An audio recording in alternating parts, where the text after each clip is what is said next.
have you ever thought about the generation you were born in? Oh, let me phrase it this way. Raise your hand if you've ever said the phrase, "I hate my generation." All right, how about, "Our generation is screwed"? Now raise your hand if you've ever referred to a different generation in a general term, saying they ruined the economy or society or any other thing. Yeah, we've all done it. It's a generalization that's extremely common and has been since the beginning of time. Just listen to this quote from Socrates more than 2,000 years ago. "The children now love luxury. They have bad manners, contempt for authority. They show disrespect for elders and love chatter in place of exercise." Sound familiar? Now, if Socrates was saying this 2,000 years ago, well, more than that, in about 400 BC, actually, it must be that nothing's really changed, right? This must just be some universal truth about the newest generation. Well, not to knock Socrates at all, but this is actually a highly simplified way of looking at things. It's extremely complicated, especially when you're looking at possibly the most complicated generation, our new generation of preteens, teens, and young adults, known as Generation Z. Now, born from the mid-90s to the mid-2010s, I'm so sorry, that's not the right picture. No, not that one. There we go. Born from the mid-90s to the mid-2010s, Generation Z is the generation that follows millennials, and they have a lot of people asking questions about them, just as they have with every other generation.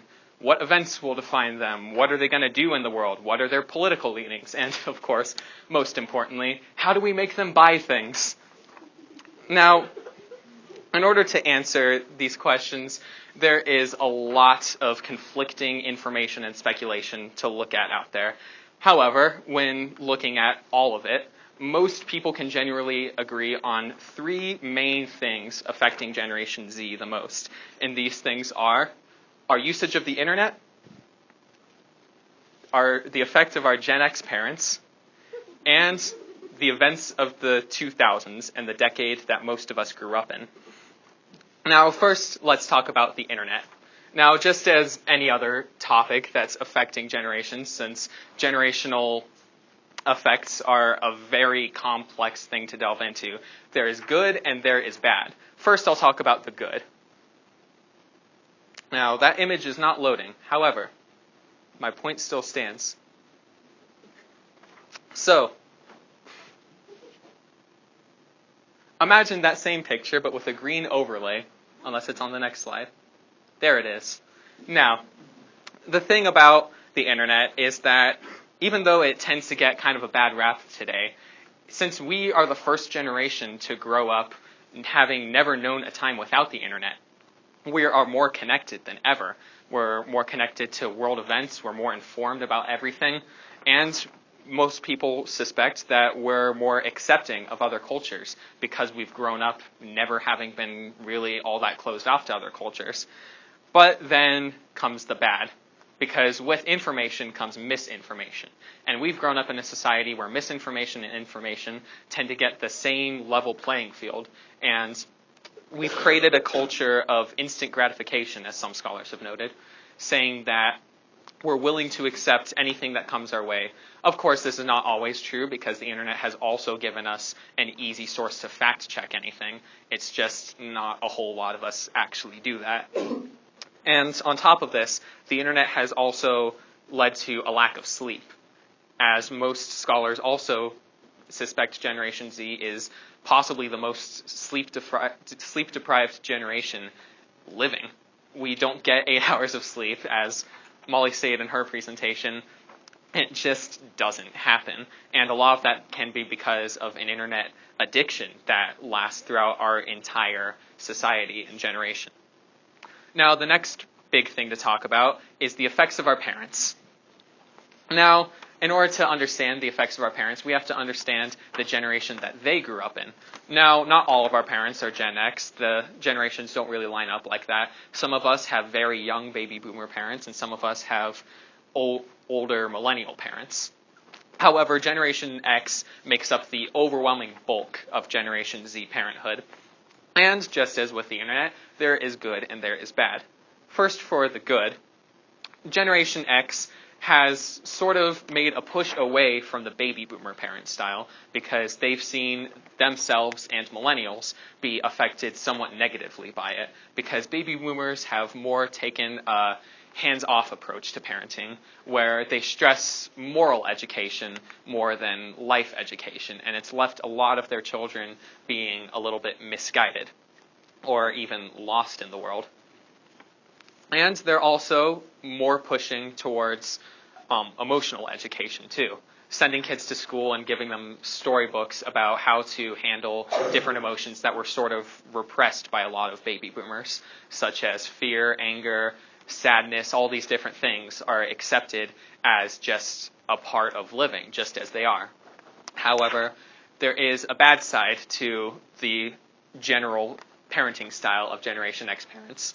Now, don't want to offend any of the parents in the audience, but unfortunately, there is a trend among Generation X parents of somewhat helicopter parenting. Now, the stereotype tends to be that baby boomers were the helicopter parents, and even though arguably they invented this parenting style, Generation X parents have grown up in a society that once again saw the negative effects of baby boomers, and so they've tried to take complete control of their children's lives, with parents being stricter than ever, kids not being able to even go out to the mall without their parents a lot of the times until they're in their mid-teens. In every other generation, that's just kind of something you did when you were 9 years old or so. This parenting style pushes for a correct and incorrect style of parenting and tends to see not a whole lot of gray area, with the popularization of many parenting books that give instructions on parenting, as opposed to how baby boomers just kind of let people be whatever they wanted to be, which had, again, positive and negative effects.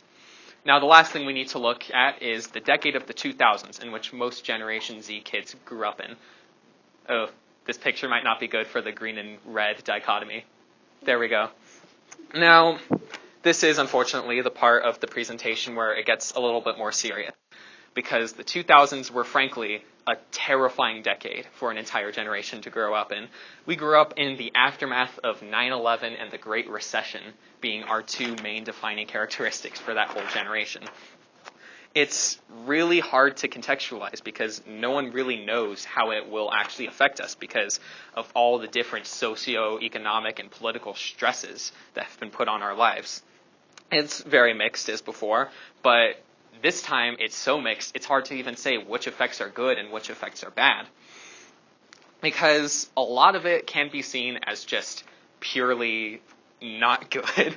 9/11 has fueled a resurgence in nationalism, and especially jingoism, which is defined as an extreme form of nationalism with a heavy influence on a fear of foreigners and violent foreign policy being accepted as the norm.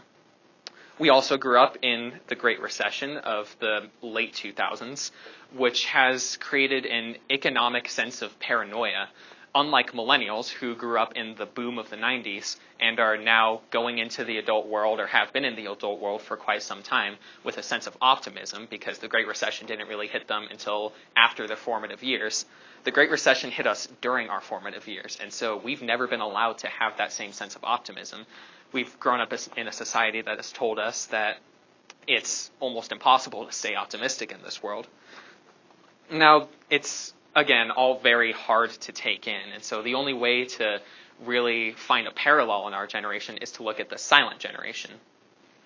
Now, born from the mid-20s to the mid-40s, the silent generation grew up during and after the Great Depression and World War II. Now, these two events were much more extreme than 9/11 and the Great Recession, but they were still very defining to their generation.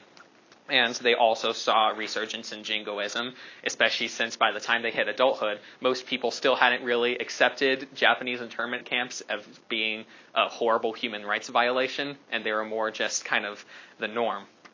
Now, these people grew up to be called the silent generation because a lot of them kind of just went into society to survive, and not many of them became politicians. In fact, no member of the silent generation has ever become president. Now, what does this all mean? The answer is a resounding frankly, nobody knows what Generation Z is going to become. It's all very scary and very hopeful at the same time, especially when you're a member of the Generation Z looking at all this. The only thing to remember is that every generation has exceptions. I mean, the silent generation birthed the civil rights movement. Every generation has people who don't follow what other people say is their majority. And so the only thing we can really do is just look at Generation Z, because if we know Generation Z, we'll know the future. Thank you.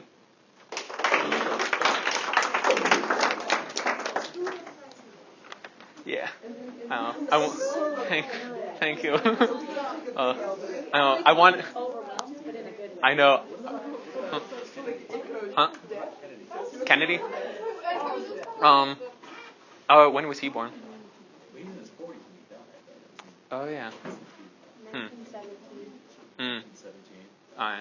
So yeah, so he was sort of on the tail end of the greatest generation, or the GI generation, which I didn't really talk about because there's only like 200 of them living in the world, I think. Yeah. Mm-hmm. Okay, what worked? Yeah.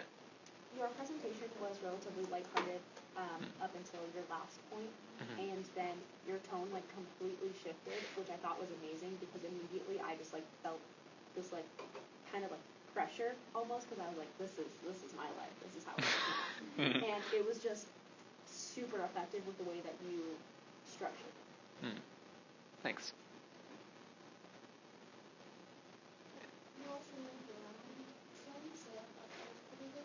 But I think when you switch colors in those like slides that you like to switch colors, but also like pretty much like a transition, you know? All right.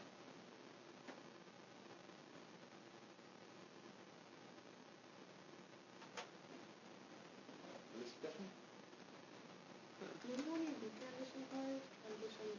Are there different colors you could do? Because this looks like the Breakfast Club one, the green, and I was like, I was looking at it and I was I want to see this. Like I was like, it was kind of caught by it. Yeah, I was gonna do blue, but then the internet one also had blue, so I could. Yeah.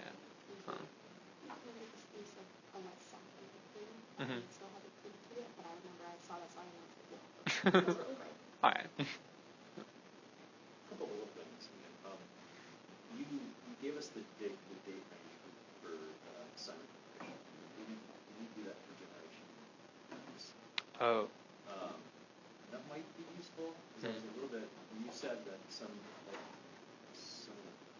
parents in these could be millennials. That kind of surprised me. So it might be useful just to confirm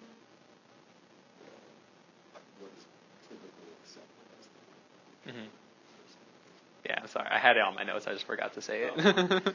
And then when you talk about two defining events for generations, you might put pictures on that.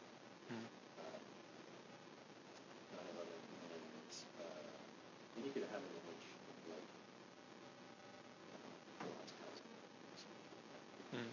something this sort of standard. What? Small. Thank you. Thanks. That was so good. Thank you. I'm like nervous. Like it was really effective. Thank you. College is really it's gone. That was great.